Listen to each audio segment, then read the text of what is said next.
அஞ்சுவது யாதொன்றுமில்லை அஞ்ச வருவதுமில்லை. அனைத்திந்திய அண்ணா திராவிட முன்னேற்றக் கழகத்தை மக்கள் மறந்து தமிழக வெற்றிக் கழகம்தான் வேண்டுமென்று, ஒரு தூய சக்தியான ஆட்சி வரவேண்டும் என்பதற்குரிய சான்றாக உங்களை தமிழக வெற்றிக் கழகத்தை தேர்ந்தெடுத்துள்ளார்கள். அதை கண்டிப்பாக மக்களோடு சேர்ந்து நாங்களும் ஆதரிக்கின்றோம்.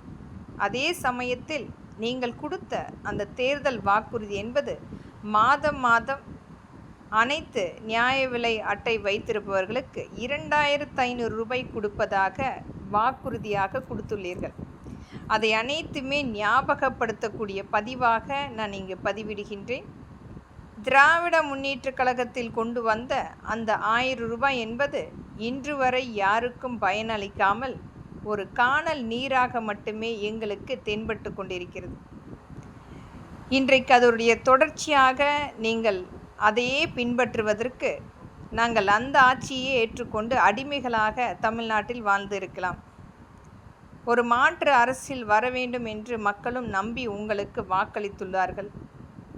அதிலும் அனைத்திந்திய அண்ணா திராவிட முன்னேற்றக் கழகத்தை விட மாற்று அரசியல் மற்றும் மாற்று ஆட்சி அமைப்பு வேண்டுமென்று மக்களும் நம்பிக்கையோடு உங்களுக்கு வாக்களித்துள்ளார்கள்.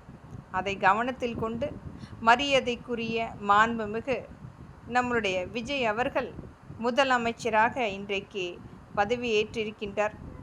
அவருடைய மக்களுக்கு கொடுத்த அந்த 2500 ரூபாய் மக்களுக்கு மாதம் அனைத்து நியாய விலை அட்டை வைத்திருப்பவர்களுக்கு அவர் கொடுப்பதாக வாக்குறுதி கொடுத்திருக்கின்றார். அதை ஞாபகப்படுத்தவும், ஒரு நல்ல ஆட்சியை கொண்டு வந்து மக்களுக்கு கொடுக்குமாறு மக்களின் எளிய மக்களாக இந்த பதிவு.